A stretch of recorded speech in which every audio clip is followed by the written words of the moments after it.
Hello everyone. I hope you all are doing well at this depressing time of the lockdown. So, looking at the global pandemic caused due to the coronavirus, I thought of making a video about some facts of this virus. कि ये होता क्या है, कहाँ से आया है, कैसे स्प्रेड होता है, इसके प्रिवेंटिव मेजर्स क्या हैं, या हम इम्यूनिटी कैसे बूस्ट कर सकते हैं to prevent ourselves against this virus, ताकि सबको पता हो कि एक्चुअल में हम लड़ किस चीज से रहे हैं. So in this video I will tell you about some of only the basic facts about this virus, इसके preventive measures और immunity boosting methods. I hope this video will help you in understanding the virus and in prevention of yourselves against this disease. So let's start. First of all, what is coronavirus? Coronavirus है क्या? Corona virus एक large family of viruses हैं जो कि animals में और humans में diseases cause करते हैं. मतलब कोरोना वायरस सिर्फ एक वायरस नहीं है, ये एक पूरी फैमिली है. बिग फैमिली नेम, जैसे फैमिली नेम्स होते हैं वैसे ही एक पूरी बिग फैमिली है जिसमें different different types of viruses आते हैं under the name of corona viruses. ठीक है, तो अब कोरोना का नाम कोरोना क्यों पड़ा? Because of the presence of crown like spikes on their surface. इनके सरफेस के ऊपर कुछ क्राउन शेप्ड स्ट्रक्चर्स, मतलब जैसे क्राउन शेप्ड कांटे प्रेजेंट होते हैं, और क्राउन को लैटिन में क्या बोलते हैं? कोरोना. वहां से इनका नाम पड़ा कोरोना वायरसेस. जो भी कोरोना वायरसेस फैमिली के मेंबर्स होंगे उन सब में ये कॉमन फीचर होएगा, that is crown like spikes on their surface. इसीलिए उनको इस फैमिली के अंडर रखा जाता है. अब मैं आपको पिक्चर दिखाती हूँ. जैसे कि this is a picture of a corona virus family. तो इसमें क्या है? ये टेनिस बॉल शेप्ड स्ट्रक्चर्स हैं. ये जो है वायरस है और उसके ऊपर ये जो स्पाइक्स प्रेजेंट है जो कि under the microscope crown shaped दिखाई देते हैं, जिसकी वजह से इनका नाम क्या है? Corona viruses. और अगर हम इसको क्रॉस सेक्शनल एरिया देखें, दैट मीन्स अगर हम इसको कट करके देखें सेंटर से, तो हमें दिखेगा ये spikes, protein spikes that are like crown shape because of their name corona viruses. और ये जो सेंटर में है ये होता है इनका genetic material. The pink ribbon shaped structures that you can see, these are the genetic material of these viruses, जिसमें इंफॉर्मेशन होती है कि ये रेप्लिकेट कैसे करेंगे. मतलब रेप्लिकेट कैसे करेंगे? जब कोई भी वायरस किस बॉडी के, एनिमल बॉडी या ह्यूमन बॉडी के अंदर जाता है, तो उनको अपनी कॉपीज कैसे बनानी है, तो सारी वो इंफॉर्मेशन इस pink shaped structure, ribbon like structure में प्रेजेंट होती है, जो इनका जेनेटिक मटेरियल है. जैसे कि वायरस एक है, एक से दो बनते हैं, दो से चार होते हैं, चार से आठ होते हैं. दे रेप्लिकेट इन नंबर्स ताकि वो डिजीज कॉज कर सके. और वो सारी इंफॉर्मेशन कहाँ प्रेजेंट होती है? ये जेनेटिक मटेरियल में, pink shaped, pink coloured genetic material. I hope you understand this. अब ये जो कोरोना वायरसेस हैं, ये from normal diseases to severe diseases, बहुत सारे different types of diseases cause करते हैं. मतलब जो कोरोना वायरस के फैमिली मेंबर्स हैं, मतलब डिफरेंट डिफरेंट वायरसेस हैं, वो डिफरेंट डिफरेंट डिजीजेस कॉज करते हैं. कॉमन कोल्ड भी कर सकते हैं, फ्लू भी कर सकते हैं, या सीवियर डिजीजेस लाइक मर्स, सार्स. सार्स क्या है? ये भी एक बहुत बड़ा पेंडेमिक हुआ था 2003 में, जो कि चाइना से शुरू हुआ था. ये भी कोरोना वायरस की फैमिली मेंबर की वजह से हुआ था, जिसका नाम है सार्स कोरोना वायरसेस. सिमिलरली 2012 में हुआ मर्स, जो कि सऊदी अरेबिया से शुरू हुआ था. ये भी कोरोना वायरस की वजह से शुरू हुआ था. Basically these viruses cause respiratory illnesses. और अब जो नया वायरस है, that is novel corona virus, ये डिजीज कॉज कर रहा है कोविड-19. इसके बारे में अभी ज्यादा स्टडीज हो रही हैं, लेकिन जितना अभी तक पता चला है, I will tell you in the further slides. So next is, what is novel coronavirus और SARS-CoV-2?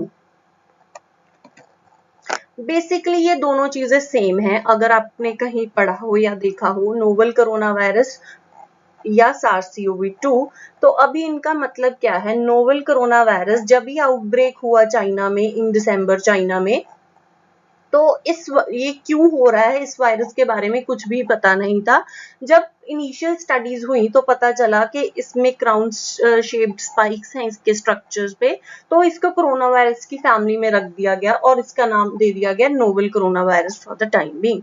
नोवेल का मतलब होता है नया, मतलब ये वायरस पहले कभी भी ह्यूमंस में नहीं देखा गया इससे पहले, इस आउटब्रेक से पहले, इसलिए इसका नाम फॉर द टाइम बीइंग रख दिया गया नोवेल कोरोना वायरस। लेकिन जैसे जैसे स्टडीज हुई इस वायरस के बारे में, तो उसके जेनेटिक स्ट्रक्चर को देखते हुए International Committee on Taxonomy of Viruses that is ICTV ने इसका नाम रख दिया 11 फरवरी 2020 को SARS-CoV-2 severe acute respiratory syndrome corona virus 2। इसका नाम SARS-CoV-2 क्यों रखा गया? क्योंकि जो 2003 में पेंडेमिक हुआ था सार्स, उससे इस वायरस का, ये जो नोवेल कोरोना वायरस है, इसका जेनेटिक मटेरियल ऑलमोस्ट सिमिलर है, इसलिए इसका नाम रख दिया गया SARS-CoV-2।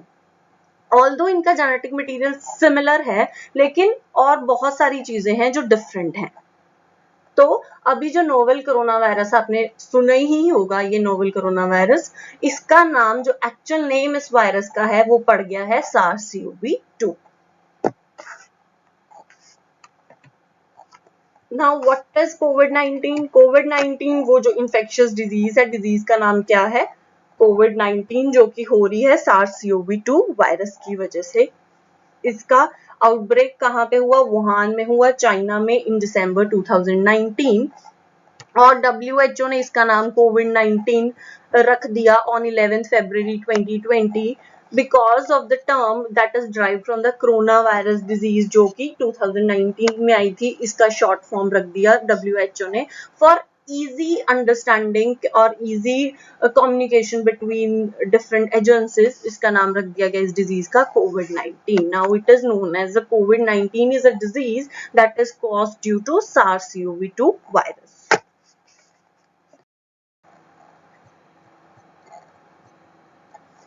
अब हमें पता है कि कोविड-19 क्या है और इसका कॉज क्या है, तो now we should learn about कि ये स्प्रेड कैसे होता है और इसके अगेंस्ट प्रिकॉशंस क्या हैं। हम क्या क्या प्रिकॉशंस ले सकते हैं कि इसके स्प्रेड को कंट्रोल कर सकें।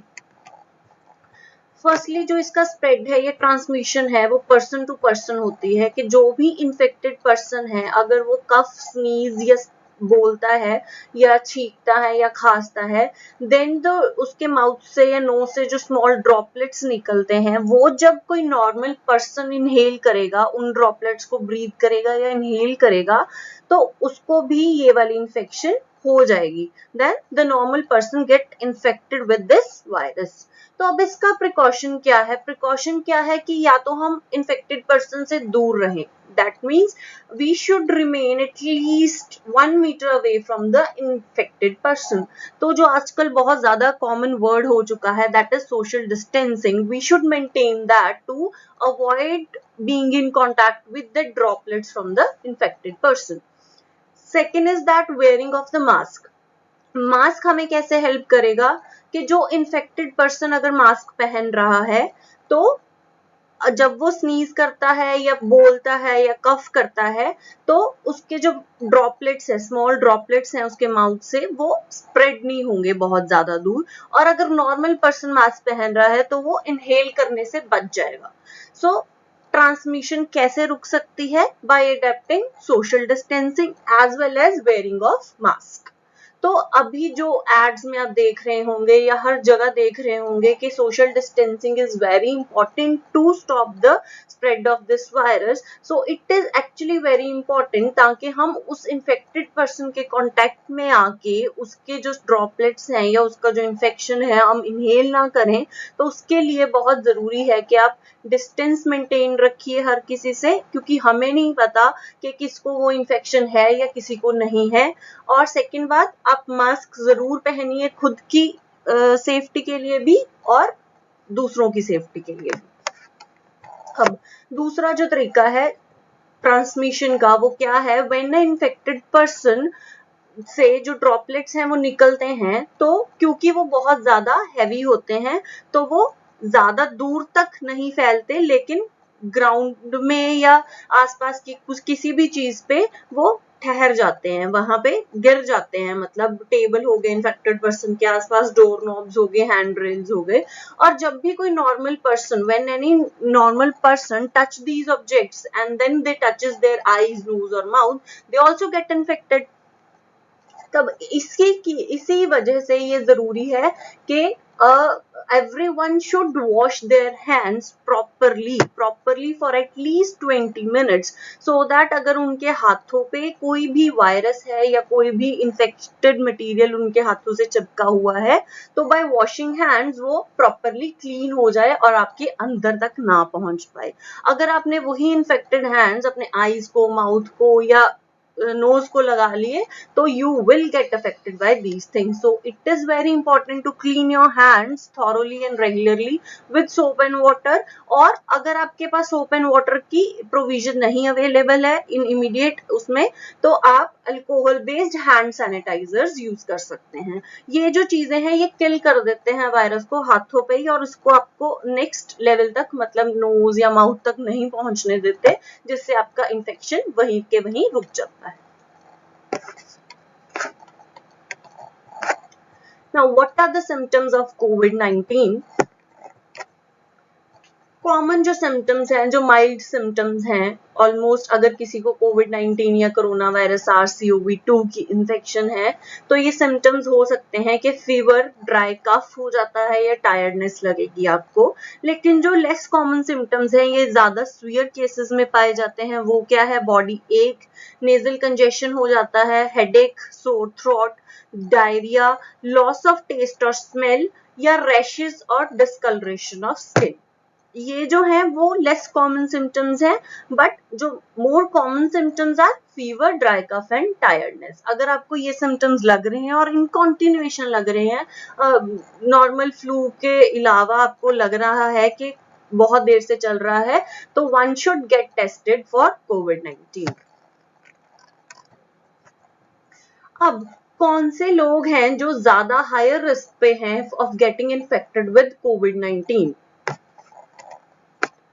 old age people or people with underlying medical problems like high blood pressure, heart and lung problems, diabetes or cancer. जिनकी उम्र ज्यादा है या जिनको ऑलरेडी कोई प्रॉब्लम्स हैं। अब ये लोग हम क्यों अगर सोचें तो ये लोगों को ही क्यों ज्यादा इन्फेक्शन होने के चांसेस हैं? क्योंकि इन लोगों की ऑलरेडी इम्यूनिटी कम होती है। अब इम्यूनिटी क्या है? Immunity is our body's own, जो अपने हमारी बॉडी का खुद का एक सिस्टम होता है ताकि वो खुद को बीमारियों से बचा सके बिना किसी दवाई के। हमारी बॉडी का वो सिस्टम जिससे हम खुद को बीमारियों से बचा सकते हैं बिना किसी दवाई के, उसको बोलते हैं इम्यूनिटी। लेकिन जब एक सर्टेन एज के बाद इम्यूनिटी कम होना शुरू हो जाती है, या अगर आपको पहले से कोई बीमारी, आपकी इम्यूनिटी वीक होना शुरू हो जाती है, इस वजह से आप लोग ज्यादा हायर रिस्क पे हैं ऑफ गेटिंग कोविड-19।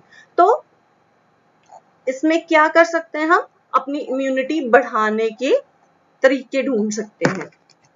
अब हमारे इंडिया में मिनिस्ट्री ऑफ आयुष है जो इंडिजिनस उसको मेडिसिन को प्रमोट करते हैं, तो उन्होंने कुछ गाइडलाइंस दिए हैं टू बूस्ट वंस इम्यूनिटी। तो आप ये नॉर्मल गाइडलाइंस हैं जो कोई भी घर में कर सकता है, तो one should try that. First, general measures क्या है? ठंडा पानी मत पीजिए, drink warm water through out the day, गर्म पानी पीजिए, और योगा कीजिए, प्राणायाम कीजिए, मेडिटेशन कीजिए फॉर एटलीस्ट 30 डेज। योगा या प्राणायाम करने से क्या होता है कि आपके जो भी लंग्स हैं, लंग्स में आपके लंग्स स्ट्रॉन्ग होते हैं। In normal language I can say कि लंग्स स्ट्रॉन्ग होते हैं with yoga and pranayama. So one must do these practices. और स्पाइसेस लाइक हल्दी, जीरा, धनिया, लहसुन कुकिंग में यूज करने चाहिए, क्योंकि इन स्पाइसेस में एंटीऑक्सीडेंट और एंटी इंफ्लेमेटरी इफेक्ट्स होते हैं, तो ये हेल्प करते हैं हमारी इम्यूनिटी इंक्रीज करने में। Next, Ayurvedic immunity promoting measures क्या है कि आयुर्वेद से कैसे कर सकते हैं? च्यवनप्राश लीजिए आप, अगर डायबिटीज है आपको तो आप शुगर फ्री च्यवनप्राश ले सकते हैं। हर्बल टी ले सकते हैं, काढ़ा ले सकते हैं जिसमें तुलसी, दालचीनी, काली मिर्च जैसी चीजें होंगी। ये सब चीजें इसीलिए जरूरी हैं क्योंकि इनमें एंटीऑक्सीडेंट और एंटी इंफ्लेमेटरी चीजें होती हैं और इसमें इम्यूनिटी बूस्ट करते हैं ये हमारी। या हल्दी का दूध पी सकते हैं आप। Next is simple Ayurvedic procedures क्या हैं to clean our nose as well as mouth. Nose clean करने के लिए आप क्या कर सकते हैं, कोकोनट ऑयल और तिल का तेल या घी अपने बोथ नॉस्ट्रल्स में आप अप्लाई कर सकते हैं in morning as well as in evening. Mouth clean करने के लिए आप कर सकते हैं ऑयल पुलिंग थेरेपी होती है जिसमें आप तिल का तेल या कोकोनट ऑयल मुंह में लेके 1 टेबलस्पून आप प्रॉपर्ली गार्गल कीजिए उसको 2-3 मिनट के लिए। After that you can spit it of and after that you can rinse your mouth with warm water. अगर आप ये दिन में 1 या 2 बार करते हैं, this will help you in cleaning your mouth properly against any kind of viruses or bacteria.